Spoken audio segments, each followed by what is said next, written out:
like one of the first red carpets I've been on where all the journalists were all so excited to actually see it. We don't have to pretend tonight, you know? Yeah, well, I appreciate that. I'm glad you guys are excited. Fans are so excited too. I mean, how do you think? Or maybe do people binge? Do people do 2 at a time, 1 at a time?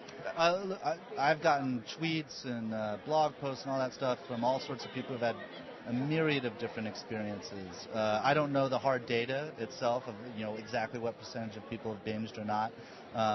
But I think what's great about what Netflix did is they gave viewers the choice. They said you can binge if you want, you can spread it out over time, but it's up to you. No one's going to put it on any sort of schedule for you. It's on your schedule, and I think that makes for the best viewing experience because people get to decide for themselves. And just watch out for spoiler alerts after tomorrow. That's right. Yeah, I mean, when you do release the entire season at once, of course the potential for spoilers rises exponentially, but audiences have generally been pretty good at self-regulating and respectful of each other. Okay, so let's talk about season 2. What is the big tease about this season? What is it that, I mean, of course we want to see him become president. Is that going to happen this season? I don't know. You'll have to watch, and at midnight Pacific Eastern, you'll know one way or the other 13 hours later.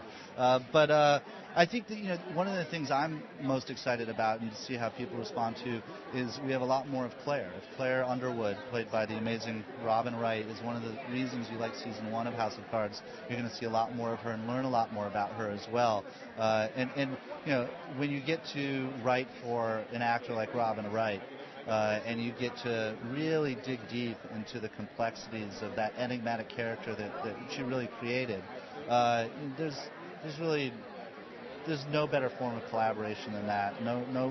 She's constantly surprising us on set with her instincts, the chances she takes, and how that character's evolved over time because of what she's brought to it. And you're already starting on season 3, right? No, already 5 weeks in. Yeah. Writing it, yes.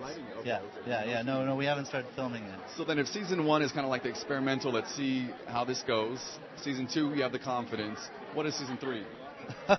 Well, experiment to confidence. What's next? Well, I don't know if that's how I'd characterize it. I mean, when we first started out, none of us had really done television before, so I guess it was an experiment of sorts.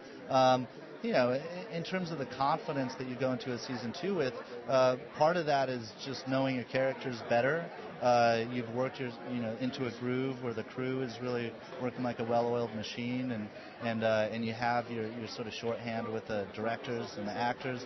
And going into season 3, I think it's the goal that you have every time you set out to do something, particularly for season 3, to constantly challenge ourselves to keep the core of the show, but try to expand and to deepen and try things that you might never think belong in a show like House of Cards. To surprise ourselves, I guess, is what we're out for. Yeah, you killed off my favorite character at the first season. So. Yeah, you can't. Francis Underwood's not precious, and we can't be either.